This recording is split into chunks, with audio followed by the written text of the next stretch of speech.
The night was quiet in the old observatory at the edge of the Nevada desert. Only the wind spoke, soft, dry, and restless. The stars looked like a million white eyes watching from the dark sky above. Inside, a single light was on, and a man sat alone with a cold cup of coffee and a screen full of numbers. His name was Dr. Elias Hart, though most people just called him Eli. He was 45, with tired eyes and messy hair that always looked like he had run his hands through it too many times.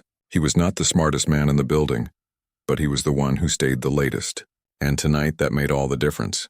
Eli worked for the Deep Signal Project, a group that had spent years listening to the universe. Decades ago they had picked up something strange, a signal that repeated every 7 minutes. It was too structured to be natural, but too complicated to be human. It became known as the 10,000-year-old code, because when scientists traced its echo through space, they found it came from a dying star that had gone dark 10,000 years ago. No one had solved it.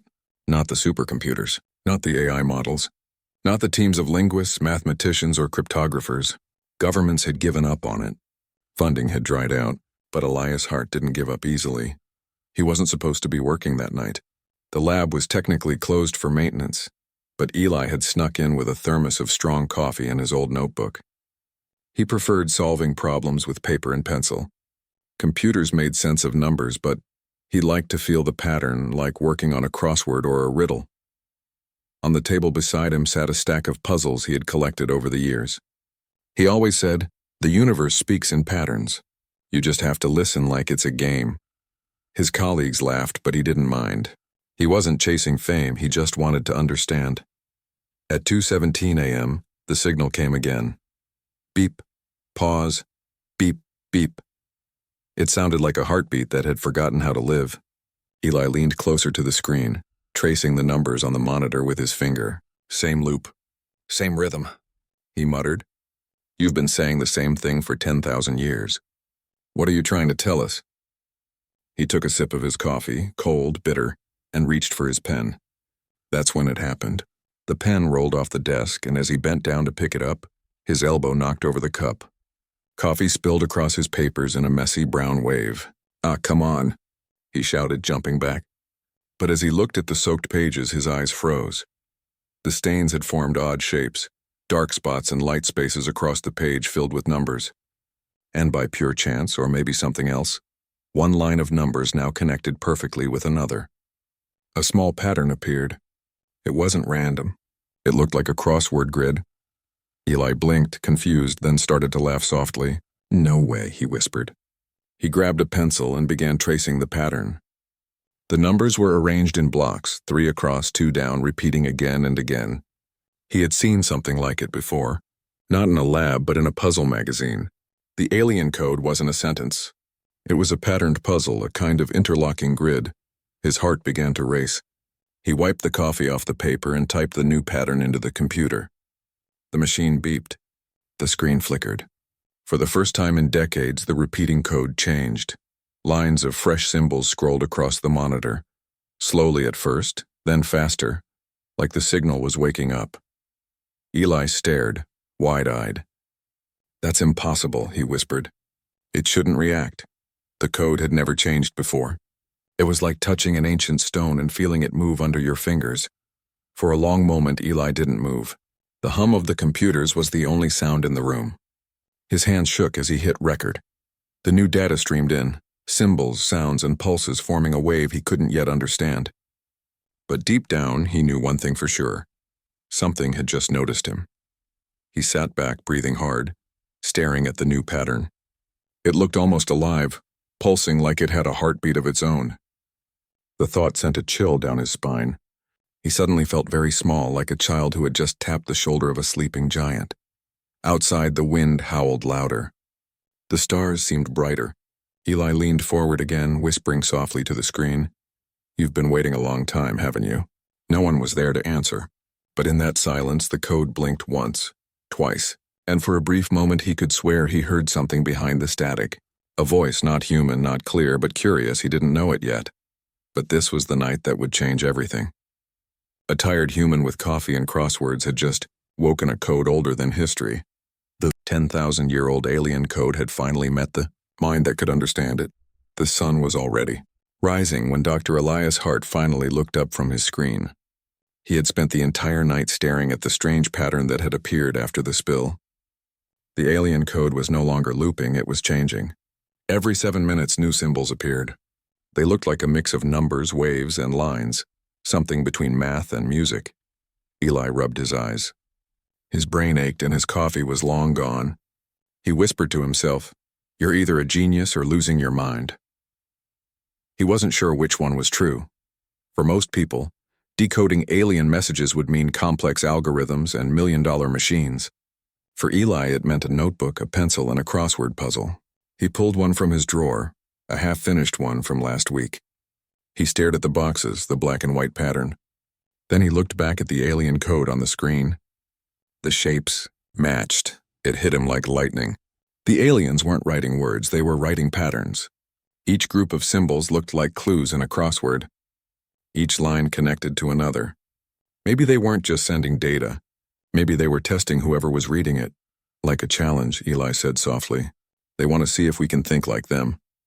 He started scribbling notes, writing numbers in grids, marking shapes that repeated. As he worked, the room filled with the soft scratching of his pencil and the quiet hum of machines. Outside, the sky turned gold, but Eli didn't notice. He was lost in the puzzle. By afternoon, his desk was a mess. Papers everywhere, ink stains on his fingers, and 3 empty cups of coffee. He hadn't eaten, hadn't moved. The more he worked, the more the code made sense. It wasn't random. It followed a pattern based on frequency, time, and position, like musical notes forming a hidden melody. Every now and then he would stop and chuckle. "You clever bastards," he muttered. "You made math sound like music." He leaned closer to the monitor. The new section of the code glowed faintly blue. The lines pulsed in a rhythm. He tapped his pen on the desk in time with it. Beep, beep, beep. Pause. He felt the beat in his chest. And suddenly he realized something else. The pauses weren't random either. They were breaths. The signal had a heartbeat. Eli froze. He stared at the data, hardly breathing. "No," he whispered. "It can't be alive." But deep down, he wasn't sure anymore. He decided to test a theory. He typed a small change into his computer, a mirrored version of one of the symbol lines. If the code was just static, nothing would happen. If it was something more, maybe it would react. He pressed enter. The monitor flickered once, then twice. A soft tone filled the room, low, almost like a whisper. Eli leaned closer. "Hello?" he said, half joking. The code blinked back once he froze. His mouth went dry. He typed again. "If you can understand, blink twice." The symbols on the screen stayed still for a long moment. Then, blink, blink, Eli's heart almost stopped. He jumped up, knocking over his chair. "Oh my God," he breathed. "It's real, it's talking back." He sat down quickly, shaking hands hovering over the keyboard. He typed another line. "Who are you?" The answer came slowly, the symbols shifting into new shapes he hadn't seen before. The translation program struggled but managed to form one line of text. "You hear. You think. You answer." Eli stared at it, his skin cold. It wasn't human. It wasn't even close to English. But somehow it understood him. He felt dizzy, overwhelmed. He looked up at the clock. He'd been working for over 18 hours straight. He whispered to the empty room. "How long have you been waiting?" The computer processed for a moment, then showed another line of symbols. When he ran the translation, the words appeared. "Longer than your world remembers." Eli leaned back in his chair. His breathing was heavy. He knew what that meant. The code really was 10,000 years old, or maybe even older. And yet it was alive enough to answer. For the next few hours, he tried to ask questions. The answers were slow, fragmented, sometimes impossible to translate. But each one carried a strange, calm tone, like a teacher speaking to a curious child. At one point, he asked, "Where are you from?" The code replied, "We built what you see above you. We left before the silence." Eli looked up through the observatory dome. The sky had turned black again. Stars shone bright and cold. He realized they weren't just stars. Somewhere out there, the senders of the code still existed, or maybe their machines did. His stomach twisted. "Left before the silence." What silence? He reached for his pen and wrote the words down in his notebook, underlined twice. Then, as if answering his thoughts, the computer beeped again. A new message appeared. Do not fear the silence. It is not empty. Eli's hand trembled as he wrote it. The meaning was unclear, but his instinct screamed that it wasn't a simple message. It was a warning. He sat there in the dark, surrounded by the soft blue glow of alien light. A single human, awake while the rest of the world slept, talking to something ancient. He didn't know if he was solving a puzzle or opening a door that had been closed for 10,000 years. Either way, the code was no longer quiet. And Elias Hart was no longer alone. The world outside was asleep, but inside the observatory, Dr. Elias Hart was wide awake. He hadn't left the building in 2 days. His beard had grown, his shirt was wrinkled, and his eyes were red from staring at the glowing screen. The alien code kept changing. Every hour, new lines appeared, small, elegant shapes that seemed to dance on the monitor. It was no longer just data. It was a living thing. Eli's desk was a storm of notes, coffee cups, and printed graphs. He scribbled numbers on one page, crossed them out, then started again. Every time he solved one small piece, the code gave him another. It was like the puzzle was leading him somewhere, testing him, teasing him, teaching him. He whispered under his breath, "You're playing with me, aren't you?" The lights flickered. The computer hummed louder, almost like it was answering. Eli's heart pounded. He wasn't scared exactly, but he felt watched. Sometimes, when he turned away, he could swear he saw the reflection of symbols moving on their own, glowing faintly on the glass walls. He rubbed his temples. "Get some sleep," he muttered. "You're hearing things." But he didn't stop. That night he made a mistake. A small one. A human one. He had been trying to align two sections of the code, the upper frequency and the lower signal. They didn't fit. For hours he pushed numbers, adjusted waveforms, and ran simulations. Nothing worked. Then in frustration he hit the wrong key. Instead of typing 0.002, he typed 0.020, a decimal in the wrong place. That one error should have broken everything, but it didn't. The screen flashed once, bright white. Then the entire code shifted. The repeating lines rearranged into a spiral, spinning slowly, expanding across the monitor. The spiral pulsed, each ring glowing with a faint blue light. The lab lights dimmed automatically, reacting to the sudden brightness. Eli stood frozen. What did I just do? The code was no longer flat data. It had become three-dimensional. His computer shouldn't have been able to do that. The interface wasn't programmed for visualization, but somehow it was showing him a rotating structure, a digital shape that looked almost alive. The spiral moved, twisting gently. For a moment it looked like a fingerprint. Then it stretched, turning into something that resembled a galaxy, an enormous swirl of light and shadow. Eli reached for the keyboard. "Hello?" he said softly. He didn't expect a reply, but the spiral changed. Its center darkened and new symbols appeared at the edge. Slowly, one line of text appeared at the bottom of the screen. "You have seen the door." Eli's breath caught. "The door?" he whispered. "What door?" The spiral shrank, spinning faster. The tone from the speakers grew deeper, like the sound of a storm far away. Then another line appeared. "Do not open what you do not understand." Eli swallowed hard. "Too late for that," he said with a shaky laugh. He hit record again, saving every line. His hands trembled as he typed, "Who are you?" No answer. The spiral faded, returning to the normal pattern. The computer beeped 3 times and then went silent. All systems returned to standby mode. Eli sat there staring at the dark screen. He had made a mistake, a simple decimal error, and the code had changed shape, spoken new words, and shown him something that felt ancient. He leaned back in his chair, whispering. It reacted. It knew. He replayed the data. The numbers didn't match any known pattern. They weren't language or sound or even logic in the way humans understood it. They were coordinates. Star coordinates. He checked them twice. Then a third time. The code pointed to a specific region of space, deep beyond Neptune where sunlight barely touched. Nothing had ever been there. No planet, no moon. Just empty, cold space, or so everyone thought. Eli's heart raced. He loaded the star map software, entered the coordinates, and waited. The result appeared slowly, a dark point marked by faint radiation. Not a planet, not a comet. It was an object, metallic, silent. He zoomed in as far as the software allowed.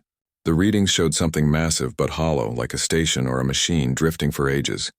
He whispered, "Is that where you came from?" For a long time, nothing happened. Then the screen flickered again. The same spiral reappeared, smaller this time, as if it was shrinking away. New text appeared, almost hesitant. "They are sleeping. Do not wake them." Eli froze. The air felt heavy. He stared at the words, reading them again and again. "Who's sleeping?" He typed quickly. "Who are they?" No reply. The spiral dimmed until only the faint blue glow remained. Then the monitor went black. Eli sat alone in the silence. His hands shook, but his mind was on fire. He had touched something he shouldn't have. But a part of him couldn't stop smiling. He had done what every scientist, every AI, every machine had failed to do. A mistake, one wrong decimal, had unlocked the first real contact between humans and an intelligence older than civilization. And that intelligence had just warned him. He looked at the empty screen, whispering to himself, "You said not to open what I don't understand." He smiled faintly. But isn't that what humans do best? The wind outside howled again, brushing against the dome of the observatory. Somewhere, deep in the void beyond Neptune, a long silent machine flickered with faint light, as if it had just felt someone knock on its door. And the universe began to listen. The third night without sleep was always the hardest. Dr. Elias Hart could feel his mind slipping between focus and exhaustion. His hands shook from caffeine, his eyes burned from the screen, but he couldn't stop. Not now. The alien spiral had vanished hours ago, but the words it left behind wouldn't leave his head. "They are sleeping. Do not wake them." It sounded less like a warning and more like a prophecy. Eli had spent the last few hours trying to make sense of the last coordinates. The numbers pointed to something out near the edge of the solar system, far beyond Pluto, where even sunlight turned weak and cold. There were no official records of anything there. But when he dug deeper into old telescope archives, he found faint data from an unmanned probe. Just a shadow, a strange metallic glimmer. The file had been locked under classified for decades. He shouldn't have opened it. But curiosity had never listened to rules. The file showed a structure, massive, silent, spinning slowly in the dark. The notes beneath it called it Object Theta 19, Origin Unknown. The last line was stamped with a red mark. Signal identical to 10,000-year code. Communication terminated. Eli sat back, breathless. "You've been here all along," he whispered. Just waiting. He didn't know who he was talking to. But deep down he felt the code could still hear him. He turned on the microphone. "This is Dr. Elias Hart, if you can hear me." "I'm still listening." The lab filled with the low hum of machines warming up. For a while nothing happened. Only static, then at exactly 3:07 a.m., the monitor flickered. Lines of symbols appeared again, but this time they didn't form numbers. They moved like waves, curling and crashing against one another. The shapes looked like water, flowing in strange harmony.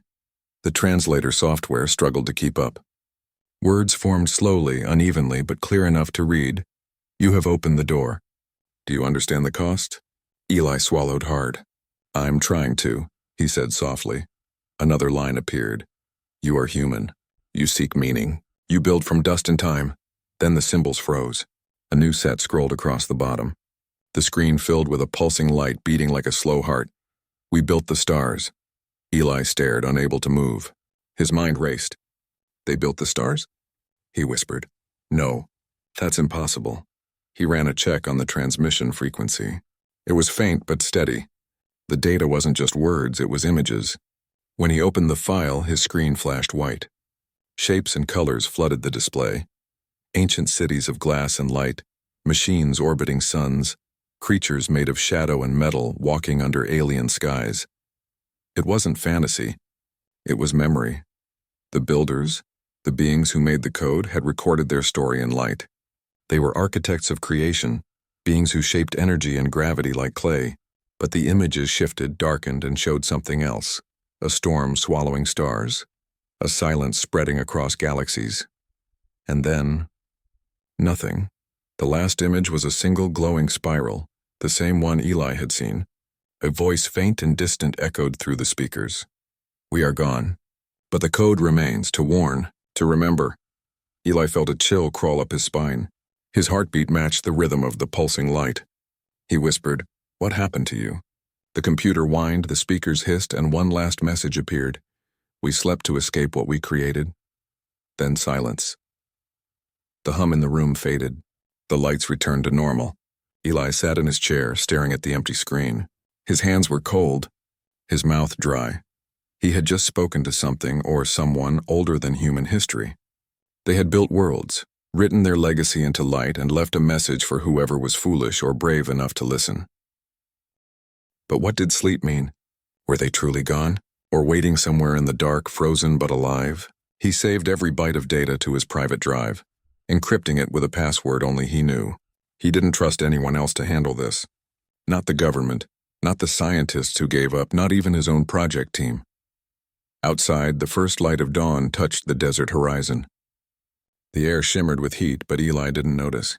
He was still staring at the words glowing faintly on his monitor. "Do you understand the cost?" He whispered, "No, not yet." He closed his eyes and leaned back.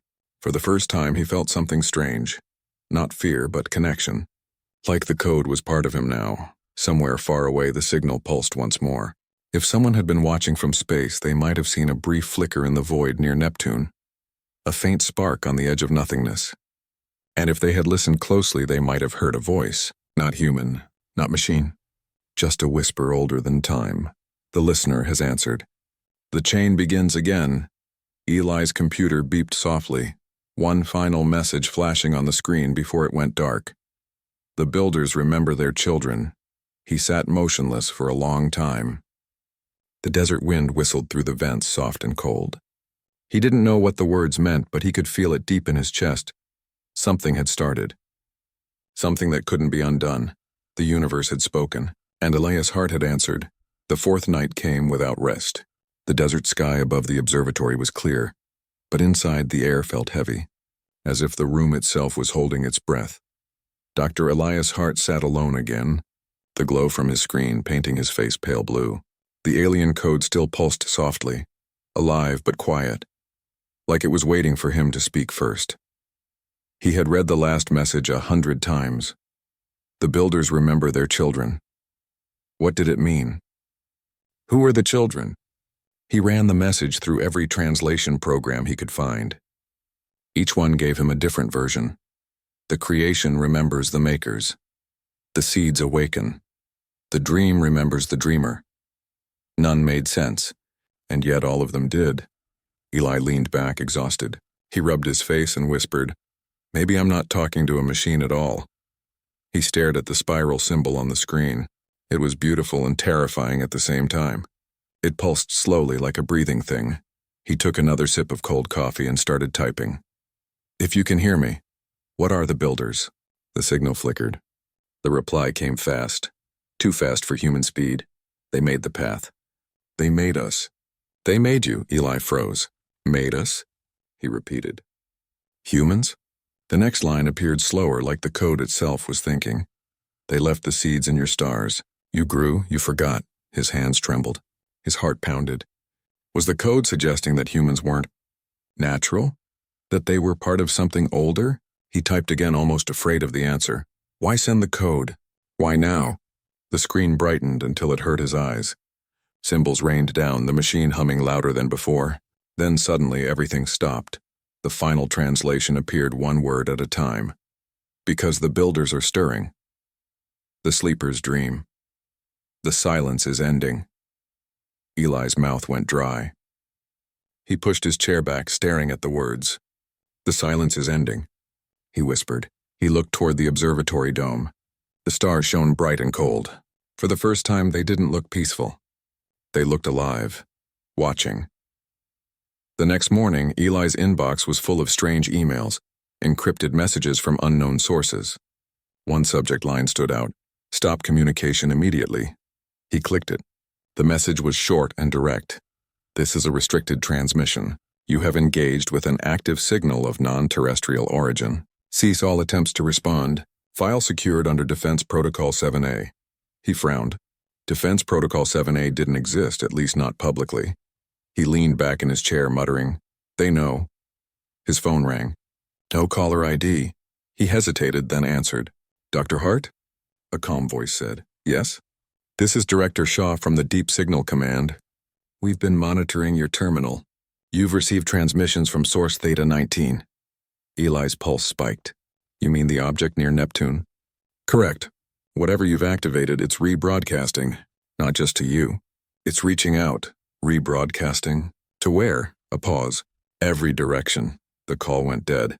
Eli stared at the screen in horror. The code was spreading. He hadn't just unlocked it, he'd woken it. By nightfall, the signal changed again. This time, there were no words, just patterns of light and sound. The rhythm was faster, urgent, almost like a countdown. Eli worked feverishly, decoding what he could. The sound formed shapes in the visualizer. Spikes, waves, spirals, all repeating the same core image. A circular object with 8 spokes, spinning around a dark center. He cross-checked it against the data from object. Theta 19, a perfect match, the object was signaling back. He felt the floor beneath him vibrate, slightly, so faint it could have been his imagination. But then the lights flickered again and the hum grew louder, echoing through the walls. He looked around the empty room. You can't be here, he said under his breath. You're millions of miles away. The reply came in the form of light. The spiral flared bright white. His speakers crackled and a low, steady tone filled the air. He could feel it in his chest, deep and cold. Words formed on the monitor once more. The door is open. The sleeper's here. He stood, heart hammering. No, stop. He yelled, slamming the power switch. The screens went black. The hum faded. Only silence remained. He took a step back, gasping for air. The observatory lights returned one by one. Eli wiped sweat from his forehead. He didn't understand what he had done, but he could feel it. Whatever was on the other side of that signal was aware of him now. He turned off every system and shut down the servers, yanking cables from the wall. The silence that followed was heavy and absolute. He stared at the blank monitor, whispering, "No more doors." Not tonight. Then the monitor turned itself back on. The spiral appeared again, faint, flickering. But there. One final message glowed across the screen. Too late. They heard you. Eli stepped back, shaking his head. No. The lights dimmed once more. Outside, the desert air trembled as if something vast and distant had just moved. Eli looked up through the glass dome. Far above, one of the stars blinked and didn't come back. He whispered to the dark, "What have I done?" No answer came. But somewhere in the endless black between worlds, something old was waking and it had heard his voice. The observatory was silent. Only the low hum of cooling fans filled the air, a steady whisper under the desert wind. Dr. Elias Hart sat in the dark, staring at the blank monitor. His eyes were red, his face pale. He hadn't slept in 3 days. The message still haunted him. Too late. They heard you. He had replayed those words in his mind 1,000 times, each one heavier than the last. He knew he should have stopped. He knew something ancient was listening now, but curiosity was stronger than fear. He reopened the terminal. The screen flickered, showing static for a second before returning to the faint pulse of the alien spiral. Eli exhaled slowly. You win, he muttered. Let's finish this. He typed a single command, one he'd been too afraid to use before. It connected his system to the deep space array, giving him direct access to long-range probes. Unauthorized, illegal, but necessary. The data stream loaded, showing a black void dotted with cold stars. At the center, a single object glowed faintly, a metallic sphere with 8 massive arms spiraling around a dark core. Object Theta 19. The readings were impossible. No heat signature, no movement, but a perfect, steady transmission, pulsing like a heartbeat. Eli zoomed in, whispering, "What are you?" The signal responded. Not as data this time, but as images. First came the stars. Hundreds of them burning bright. Then something else, massive shapes moving among them. Machines built on a scale beyond comprehension, weaving metal rings around suns. The vision changed again. The builders. Tall shadowed figures made of both flesh and light. Their eyes glowed white and their hands shaped energy itself. They spoke in colors, not words. And in every image, the 8-armed machine was there, like a god watching its own creation. Then came the end. The builders fled. Their cities went dark. One by one, the stars around them blinked out. A storm of black light spread through the galaxies, erasing everything it touched. The last image showed the builders standing before the great machine. They placed their hands on its glowing surface. And then, silence. The screen went black. Eli sat frozen. His hands were shaking. He whispered, "You didn't die. You hid." He scrolled through the data again. The last signal from Theta 19 wasn't just a memory. It was current. The machine was still active. Still waiting. He opened a new file and typed a single question. "Are you awake?" The computer stuttered, then replied instantly. "We dream." Eli felt his pulse race. He typed again. "Why did you contact us?" A pause, then, "We called to remember." "You answered to awaken." He froze. His stomach tightened. "Awaken what?" The next line made him go cold. "Us." The screen glowed brighter.